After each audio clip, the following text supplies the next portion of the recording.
One of the toughest challenges we face when playing as black is to confront the Catalan opening. And for this reason, in this video, I'm going to share what I consider the most effective and interesting line against the Catalan. Yeah, I'm talking about the Bluebaum Variation. Yeah, Matthias Bluebaum has become a person of interest now that he qualified to the candidate tournaments, but he's always been a player that is really well prepared as black and plays non-standard lines. He chooses lines that are not the main line, but he becomes such a specialist that is really hard to beat, and yeah, he wins a lot of games with black. So taking his example, I choose this line some time ago. I even included this line that I'm going to talk about now in one of my chessable courses, The Throne, the Queen's Gambit. So in this video, I want to share part of my knowledge about this line by explaining 5 key ideas that will allow you to get good positions against the Catalan opening. And as a bonus tip, I want to tell you how playing this line will improve your overall repertoire as black. Yeah, you'll have an easier way to face the English opening and the ready opening. So with this out of the way, let's get into it. First of all, how to get to the Catalan. d4, d5, c4, the Queen's Gambit. Now the Queen's Gambit decline after e6, knight f3, knight f6, and g3. Yeah, this is the easiest way to get to the Catalan. White is planning to occupy the long diagonal, put pressure on d5. We need to improve our problem piece of the Queen's Gambit decline, the light square bishop. This is going to be accomplished by playing e5, as you will see. Okay, now bishop d6, the normal way to start controlling e5, bishop g2, castle, castle, and knight c6. This is the Bluebaum variation. Yeah, we control e5 and put pressure at the same time on d4. Yeah, really important detail. Some time ago, playing c6, knight c3, knight bd7 was really popular, looks really strong because yeah, d5 is well controlled. But now white can play something like knight d2 and e4. So having pressure over d4 is something that restricts white's mobility. And yeah, this is something that is really nice for us. So playing knight c6, even when at first sight it looks something bad because we cannot move our c pawn, this turns out to be really effective. Now let's start with the first idea.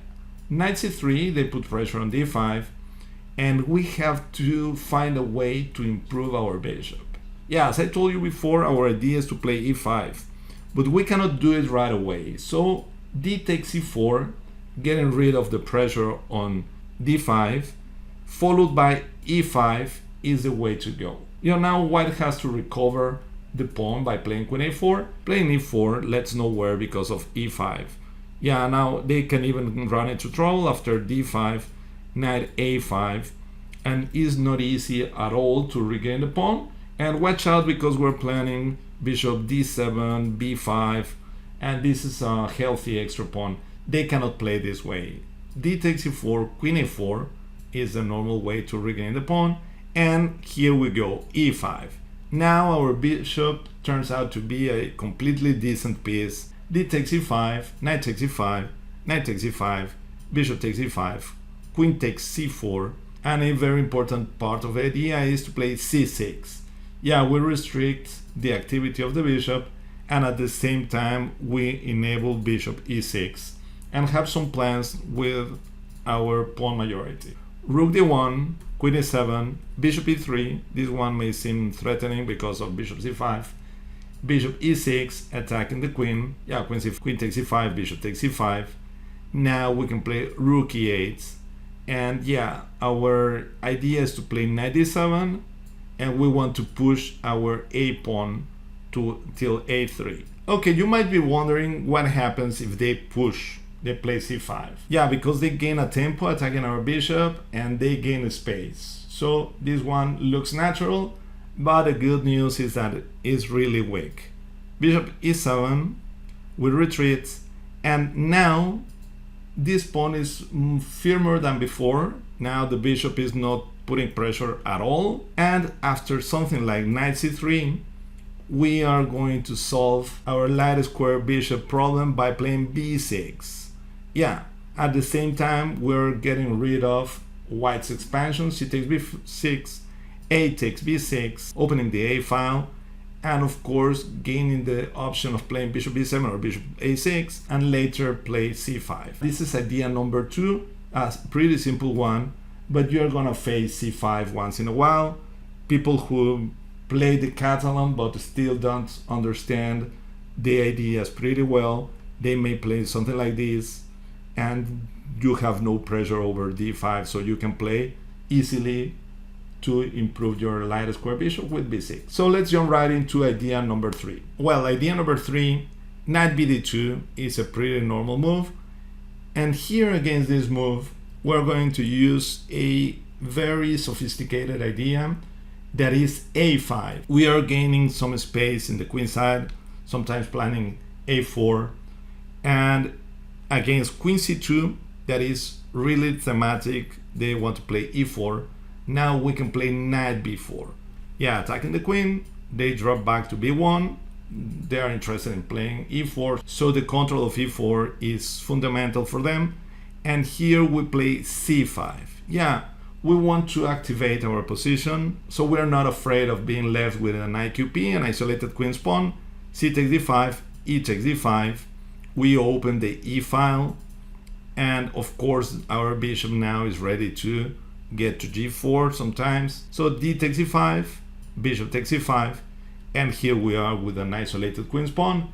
The good thing is that we have pretty active pieces: knight b3, bishop b6, knight bd4, and knight e4. And yeah, and we're preparing queen f6, we are putting pressure over d4, our knight is gonna drop back to c6 to put more pressure here. If you like the ideas I'm sharing, please consider subscribing, as is the best way you can support the channel. Thank you. Yeah, this is a pretty interesting one, a pretty sophisticated one. We gain space, and if they play queen c2, then we jump to b4 and break the center with c5. Yeah, a very active way to continue. So let's jump right into idea number 4. The idea number 4 is pretty similar: knight bd2, a5, and this time b3. And while we can play even a4, here there is a very interesting way to continue, and I'm talking about knight e4, bishop b2, and f5. We are converting this into a dodge defense. It dodge defense, a stone wall with the knight on c6 with very good control of e5. And our plan might be something like bishop d7, bishop e8, bishop h5. So we have a pretty combative position. And of course, if they trade f takes e4, we are opening the f file and getting a very active position. Queen f6 next, we have a beautiful position. So this is an interesting and somehow enigmatic move order, because you might be wondering why not to play knight e4 right away. But the thing is that after c takes d5, e takes d5, knight takes e4, d takes e4, knight g5, they attack the e pawn, and we cannot play f5 because queen b3. Once we play a5, b3, and we play knight e4, now this line doesn't work. C takes d5, e takes d5, knight takes d5, e takes d5, knight g5, and we can perfectly play f5, defending our pawn, and yeah, gaining bright prospects. We're about to play bishop e7, and placing our knight or bishop on d5, something, for instance, something like knight h3, knight b4, and yeah, a3, knight d5, followed by c6, bishop e6, and yeah, our knight is beautiful there. We have a very nice space advantage in the center, and well, we're doing well all over the board. So this is the idea of playing a5 first. So let's jump right into the last idea, and the fifth idea is related to the main line, b3.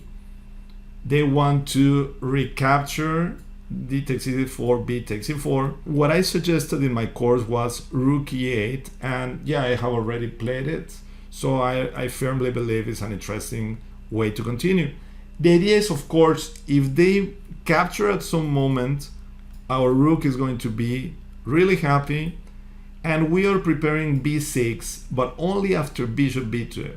If we play b6 first, then bishop g5 might get us into some trouble, because knight c3 putting pressure here together with the pressure along the long diagonal is really annoying. So playing rook e8 first, of course white is going to play bishop b2, and then we can play b6.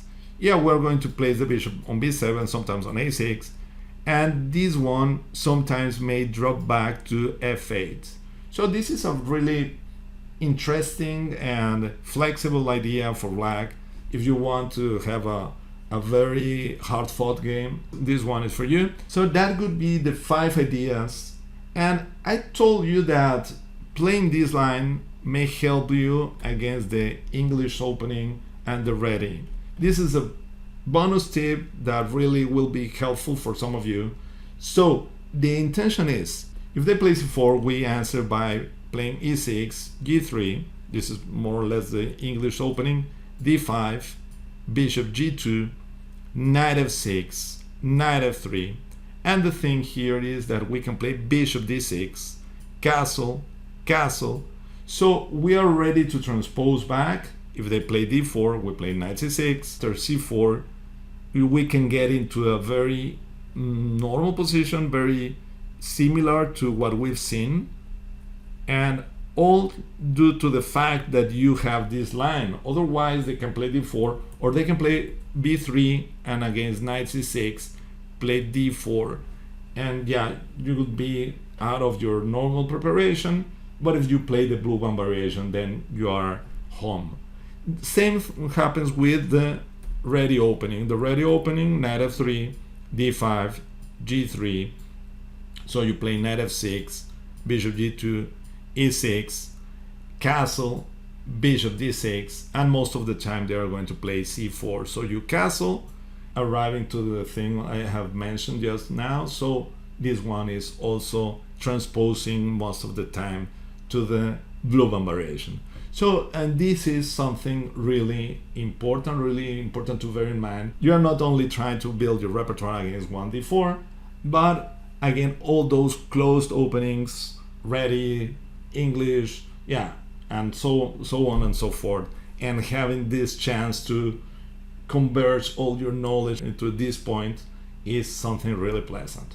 So I hope you found this one interesting. I hope it brings you plenty of points, and please remember to tell me about your ideas.